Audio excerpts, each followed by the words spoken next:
There is 10,000 years worth of the ability to produce electricity from nuclear fusion on the moon. And if helium-3 is used as an input for this, the waste from that is H2O, water. And Marcia, they are mining the moon. They are not mining it now, but there are companies that you can invest in right now as an angel investor, as a venture capitalist, that are going to mine the moon. And it's not in 10 years, it's in 5 or less. This is the Angel Next Door podcast, where we will talk about all things angel investing. What it is, who does it, how do we find them, what does it mean to invest in an early stage company?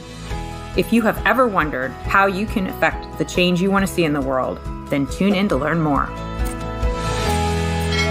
In this fascinating episode, I'm talking to Tim Maul of Balerion Space Ventures to unravel the mysteries and investment opportunities of space. Whether you're curious about why the cost of launching into orbit has plummeted, how biotech companies are manufacturing pharmaceuticals in zero gravity, or what helium-3 from the moon might mean for the future of clean energy and even water, this episode is packed with eye-opening insights. Plus, Tim shares what's really happening with the Golden Dome Defense Project, the coming wave of commercial space stations, and why private investment now makes up a bigger percent of space funding than you think. If you've ever wondered how space will shape our next decade, or how you might invest in it, tune in for our Out of This World discussion. Enjoy the show. Hi, Tim. Welcome to the Angel Next Door podcast. Hi, Marcia. Thanks for having me. It's good to see you again. Yeah, nice to see you. We met at the Golden Seed Summit not that long ago, and you were talking all about space investing. And I have to admit, my mind was a little bit blown. I don't know that much about it. I've talked to a couple of my other colleagues since then, and they really didn't know that much about it either. And I thought, we've got to have Tim on the podcast to demystify everything space investing, because you did such a good job explaining it to us at the Golden Seed Summit. So why don't you start off? Tell us a little bit about your background. I know you haven't been in the whole space investing world for a very long time, but you do have some incredible insights. So I would love for you to start with, how did you even get here? Sure, thanks. So the reason I'm in this space right now, and it's sometimes tough to say space, but it's one I constantly fumble over, is that my background is working with large institutional investors, and the company that I work for now, Balerion Space Ventures, is moving from raising capital from high net worth, some angel investors and family offices. The interest in investing in this asset class has gone from some of these smaller groups to larger institutional groups. And as that interest is migrated to larger groups, they thought that I would be a pretty good individual, given my background, speaking with institutional investors to help communicate and work with these large groups. So like you said, I'm fairly new to the whole venture capital and particularly space investing, but it's something I find fascinating, and I enjoy not just learning more about it, but speaking to people about it and understanding. The thing I constantly pound the table on is that this is not something that's Star Trek or even the Jetsons. This is something that's happening now. And these are opportunities that are just transformational in our lifetime. Amazing. All right. We got to start at the beginning. Tell us, space investing. What does it cover? What does it mean? How will we do it? The place I always start is that the metaphor I use is that when you think about the automobile, which was transformational in certainly that generation's time, the reason the automobile became an everyday object and everyday necessity in people's lives is because Henry Ford took the automobile, and he didn't invent the automobile. He simply made it more affordable to the mass audience. Without naming names, there is somebody in space right now who's been involved with the White House, who similarly didn't invent rocket travel, but brought the cost of getting stuff into space down substantially, from about $20,000 a kilogram down to probably $4,000 or $5,000 a kilogram. And with that ability to put stuff up and build that infrastructure, similar to an affordable automobile, where you then had to build roads and service stations and gas stations and all that infrastructure, not to mention, as one of my co-presenters said, the leather in the seats and the radios and all these other pieces. Space is now in that exact same area, in that now that it's affordable to get assets into space, here comes the build out of the infrastructure. And what does that mean? That means thousands of satellites. That means communications companies, so the satellites can communicate. If you think about all this infrastructure, you can't plug anything in up there. You can't go to a service station. It means off-Earth power. It means a lot of different infrastructure that now does not exist, that will exist, not in 10 to 20 years, but in the next 5 to 6 years. Wow. Okay. When you're saying putting stuff like up in space, what exactly does that mean? I'm not going to pretend I'm an expert on this, but there's a lot of different pieces of that. Just to start, if you look at launch, and launch is the service providers that a lot of us recognize, SpaceX, Blue Origin, Rocket Lab, these are the companies that can get stuff off ground, essentially into zero gravity or low Earth orbit. At low Earth orbit, that's the end of kind of the transport piece from these launch companies. But a significant number of these satellites need to be moved to a different level from low Earth orbit or LEO to geosynchronous orbit, which is much further out. And the reason that a large part of the reason that they do that is because at low Earth orbit, these satellites will go around the planet 18 times a day. Once you get further out to geosynchronous orbit, that's going around the planet at the same rate or once a day as the Earth rotates. And that's important because at that time, now you're seeing over major metropolitan areas, and that communication can come down in those specific areas. And that's where the value of it is for a lot of these satellites. But getting there right now is about an 8-month wait. There's one company that'll do it in 8 hours. So you can imagine if you have a satellite, you put it up there, you're pulling all those revenues forward by 8 months in order to do that. But there's so much more going on that one of the things I call attention to when I talk about this, it's just fascinating that people can't really imagine is when you think about possibilities, things that are more efficient or can't be done on Earth that can be done now that has this lower cost launch. One of them, for instance, is pharmaceutical manufacture. And I think I mentioned this at the Golden Seeds conference. There's already pharmaceutical manufacture in zero gravity. And why would we do that? There's one, I might mispronounce this, but it's called ritonavir, I believe. And it's an HIV therapy. On Earth, there's different density of these particles that will settle out. Whereas if you launch these into space, mix them in zero gravity, they crystallize and come back, you get a homogeneous therapeutic drug. And it's already being done now by a company called Varda. Wow. So you're not necessarily talking about like in 5 or 6 years, we're going to be living in space, but things are going to be happening that can help enhance our lives on Earth because they're happening in space and in the zero gravity. Is that right? That's right.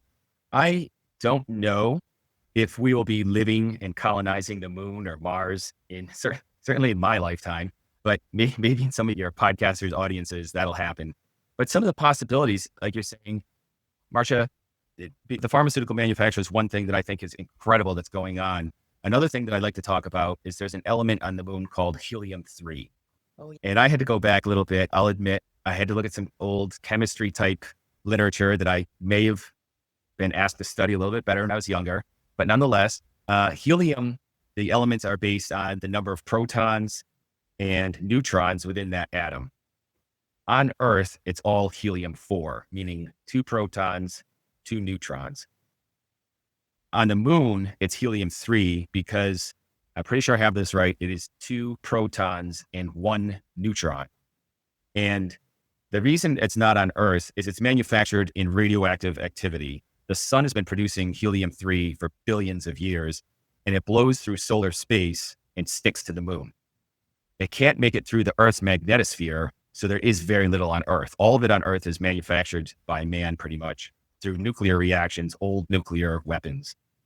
This helium-3 on the moon is, like I said, it's a rare earth element. You can't find it here. But what's really interesting about it is it can be used for quantum computing. You can cool these quantum computing chips with helium-4, but at not nearly the temperatures that helium-3 can cool these. So it's almost a bottleneck in producing these quantum chips without this helium-3. There's a race, again, there's new adversarial nations than when I was younger. I won't say when you were younger, but when I was younger with the Cold War. But now there's more of a geopolitical competition with China. We're both able to produce these chips, but the ability to cool them is different with this helium-3. Besides using it for the cooling of quantum chips, helium-3 is also used, they can detect nuclear devices crossing borders from long distances. So from a defense standpoint, you can see if, for instance, the Kennedy regime was able to see Cuba back then, you probably couldn't have done it from a further distance. The third thing that helium-3 can be used for is chest imaging. It would give you much clearer chest. I don't want to say x-rays or MRIs. I'm not sure of the technology, but the ability to look through a chest is substantially better with this helium-3. And so it produces better diagnostic measures, earlier cancer or other diagnoses because of this helium-3. The fourth is what's really impressive or really captures the imagination. And that is that we're all used to nuclear fission, where the atoms collide and blow out and create energy as they collide. Nuclear fusion is the atoms coming together and exchanging electrons, if I have that correctly. But what happens in that is that also releases energy, and it is not a viable energy source right now. But if that is made a viable energy source, which it will at some point, there is 10,000 years worth of the ability to produce electricity from nuclear fusion on the moon. And if helium-3 is used as an input for this, the waste from that is H2O, water. Wow. And Marcia, they are mining the moon. They are not mining it now, but there are companies that you can invest in right now as an angel investor, as a venture capitalist, that are going to mine the moon. And it's not in 10 years, it's in 5 or less. Wow. So they go up there and basically send some type of a spaceship and take this helium-3 and bring it back. Correct. It is already, I don't want to put a valuation on it, but it's so valuable right now, it's already worth going up and bringing it. What they're doing now is building the infrastructure to get an asset on the moon, other assets to mine that, to refine that, and then bring it. Oh, okay. I have so many questions, but like, what kind of how much could be brought back at one time? Do you have any idea? I'm not familiar with that. I think one of the biggest issues right now is, although it's fairly pervasive on the moon, the separation of it from the regolith on the moon is still a process. It needs to be brought to a better efficient process. I think right now there's ways that it's either heated up through significant heat sources, or there are other ways. I think they're figuring out what's the most efficient way to separate it from the regolith, refine it, and then make sure they're only bringing back what's going to be reimbursable, if you will, or what's going to be profitable.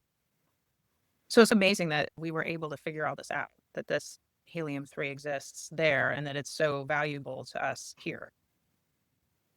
It is impressive. And what's, like you said, the uses for it, the possibilities that can benefit mankind. Can you imagine a world where you had energy production with water as waste? Amazing. We are going to be in a water crisis at some point. Hope not anytime real soon, but Well, worry about California, and maybe California can have both electricity and water at the same time. So at one point, when I heard you speak at Golden Seed, you were talking about this dome. Tell us more about that. Sure. So one of the things that I think everybody needs to understand is, if you look at the history of warfare, obviously it was people on foot with sharp sticks, which evolved into horses, which evolved into jeeps and tanks, and then ultimately became air superiority. Now space is the ultimate high ground. And if you look at warfare, it is now being fought through space or space technologies. I remember before I even worked in venture capital and space technologies, turning on the TV and seeing that Russia and China had hypersonic missiles. And I didn't understand why that was important. That's important because they're very hard to defend, and we don't have them. The other thing is that I turned on the news, and during the conflict between Israel and Iran launched, I think it was about 2,000 missiles into Israel. And I want to say 2 of them hit the ground. That was what Israel calls their Iron Dome. This administration is labeling it the Golden Dome. And the Golden Dome is going to be something similar in that it's going to be an early warning missile prevention system. I assume it can be used offensively as well, but primarily the thought is defense. It's not going to be one provider. It's going to be a myriad of different companies, different systems that can do early warning detection and abort threats to the United States. All of this is going to be space-based technologies, whether it's the satellites or the communications. There will certainly be artificial intelligence involved, but this is something that is a priority of this administration and is in the process of happening. So in order to do that, they need to put a minimum of about 2,000 satellites into space. Again, going back to that company I mentioned, Impulse, they already have contracts to move those assets because they can't sit in low Earth orbit. there's going to be communications to the ground. There's going to be ground stations. There's going to be propulsion companies for not just liftoff, but moving those assets throughout space. This is going to be a incredible effort to defend the United States that will take significant dollars that you and I can invest in side by side with these companies in order to implement this new high-tech defense system above the United States. Amazing. And is that what Balerion's doing? Balerion is primarily invest in space and defense technologies. And really, I hope I said, is that they're intertwined so much that you can't really separate space technologies from defense technologies. They're one and the same. And there are so many different components of this that are investable. Are we primarily the Golden Dome? No. But if you think about, and I've said this a few times, we certainly did not, we were started in 2020. We were not politically aligned or investing on political themes, but it just so happened the current administration's priority to rearm the United States, to certainly have some of the influence over, without getting political, there is going to be a rearmament of Europe. These are things that are geopolitical tailwinds, if you will, in what we're doing, because as Europe rearms, they need propulsion systems. They need technology in space. We're doing the same thing. Some of the other things that we haven't even touched on, not to open a new segue, but the International Space Station is being retired in 5 years or less. There are several companies building new international space stations. Really, the key to that, Marcia, is that historically that space station went up and astronauts went up there, and I shouldn't make this joke, but they get stuck for 9 months. But seriously, the astronauts go up and they do a bunch of scientific tests or whatever they do. The next space stations are going to be commercializing that technology. If you think about going up there, we saw several women get launched into space as space tourism. We're early on that. We wouldn't invest in that right now, but will that happen at some point where people pay to go to the space station? Probably. You can also take that space station and rent it out to other countries that do not have those capabilities. I think some of the European nations are renting space on the space station. There will be, like I mentioned, pharmaceutical manufacture on these space stations. There will be an element of defense on these space stations. So what's going on is, from historically a government-run property, every one of these new space stations have some sort of government grant or some sort of government funding in order to develop the technology, hire the talent. But all of these are going to be government/private programs where people like you and I and other angel investors can invest in these technologies. And what we see is, in a lot of cases, these companies do well simply with the government revenues for defense or research or NASA. But you look at the optionality of commercializing these technologies, whether it's the pharmaceutical manufacturer, or if it's the space stations, or if it's the transport. These are things, when you think about the money going in, and I'm going to date myself, when I was younger, there was NASA and there was the Department of Defense. They created the demand, they developed the technologies, they assembled the stuff, they created the launch pads. They are now more of players with respect to funding some of these programs. And 100% of those dollars used to be government dollars. 77% of all dollars now are private dollars going into these technologies. Yeah, that's substantial. Yeah, that's substantial, and that's an opportunity for investors. So you mentioned before about talent. You had mentioned at the summit that this is a problem, right? They're just trying to find people that have the knowledge to be able to work in this industry is rough, right? Yeah, I think I can't really speak to that, but I've heard anecdotally that America needs more engineers, more in all the different aspects of it, engineering, aeronautic engineering, all these different sciences that are going to be very important as we move forward in these endeavors. Wow, Tim, you've given us so much to think about and so many interesting ideas of what's going to be happening in space. What do you think it's going to be like even 2 or 3 years from now? I think there's a lot of possibilities. One person said, I've heard several people say that if you can imagine it, it's happening in space now. There's another, I think it was Lenin. It was not one of the nicer people in history. I want to say it was Lenin from Russia that said, let me make sure I get this right. There are decades when nothing happens and weeks where decades happen, or something like that, or years where decades happen. Yeah. And I think that's where we are now. The number of launch providers, if you look at kind of supply and demand, Obviously, SpaceX has been the leader for launch for a significant number of years, but Jeff Bezos is building Blue Origin, who we met at Golden Seeds. Rocket Lab is another one. I think they're in New Zealand. There's another one. I think it's Stoke that's in Washington. There's going to be a lot more launch providers coming online. And there are certainly, whereas America is more of a private program, everyone else are private programs, China is launching a significant number of rockets. Russia is launching a significant number of rockets. A lot of other countries want these capabilities and are building this infrastructure. So if you just think about, as we started this conversation, that the number of assets that can be put into space has largely been because of bringing down those costs of launch. As more and more launch providers come online, I would anticipate that the ability to launch gets cheaper and cheaper. And as that happens, there are a lot more interesting ideas that can be built out. Some of the things as a venture capitalist, and I know your podcast is geared a little bit towards that, the way we think about it is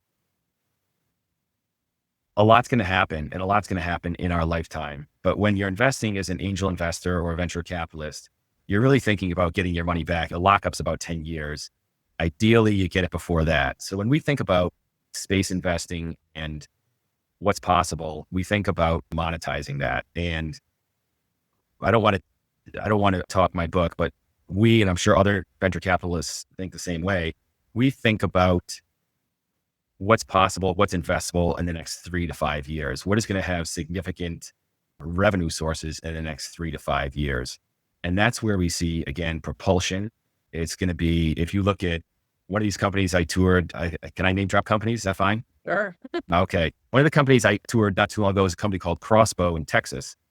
And Crossbow produces what they call solid rocket motors. They move primarily missiles and things like that. During the Ukraine conflict, we obviously set a lot of armaments to help our NATO ally. And what happened is, before that conflict, we were behind by, I want to say, about 8 months in inventory for the U.S. Armed Services. Because of this program to help arm the Ukrainians, we're behind about 8 years.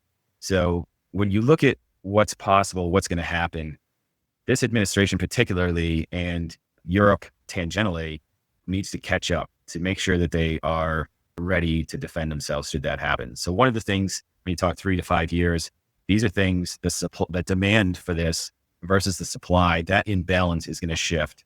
A lot of these small companies that we're talking about, Marcia, are obviously private companies that are early stage. But the thing that's interesting about it, and I mentioned this a little bit earlier, is that while the Department of Defense and NASA and some of these other programs have become less of a building program, the companies we recognize, Raytheon, Boeing, Lockheed, they're venture investors too. And then they're investing in these companies as well, because not only do they provide technologies, newer technologies, these older companies don't have, they can produce some of these technologies faster with more bespoke solutions and in smaller numbers. Crossbow was one, they can produce, as I understand it, and they can produce a smaller number of these solid rocket motors in a shorter period of time with the ability to remake. If it's not just perfect, they can stop the assembly line and remake it. Whereas some of the larger providers, historically, they either make 2,000 at a time or they don't make any. Oh, wow. Yeah. So what we're looking at is faster technologies with more bespoke solutions that are going to be interesting. And like I said, the historic prime defense contractors are now looking at these as their venture capital arm, not just as investors, but buying growth where I expect we'll see a lot of mergers and acquisitions in venture capital in this asset class in the next 3 to 5 years as well. Yeah, I was going to say, then these companies with these amazing technologies that are nimble and able to do things that the other big companies maybe can't, they'll get gobbled up by the big companies. Anticipate that will be a big part of what happens. Yes. Yeah. Wow, Tim, so interesting. I could talk to you for hours, and you've just opened my eyes to so many possibilities that are happening. I know that our listeners are going to love this. So thank you so much for coming on the podcast today, and we might have to do a take 2 down the road. I look forward to that, Marcia. I enjoyed the Golden Seeds. I enjoyed the conversation now, and I look forward to the next one. It's an impressive thing that Golden Seeds does. It's good work they do. And to the extent I can help that mission, I'm there. We really appreciate you. Thank you. Thank you, Marcia.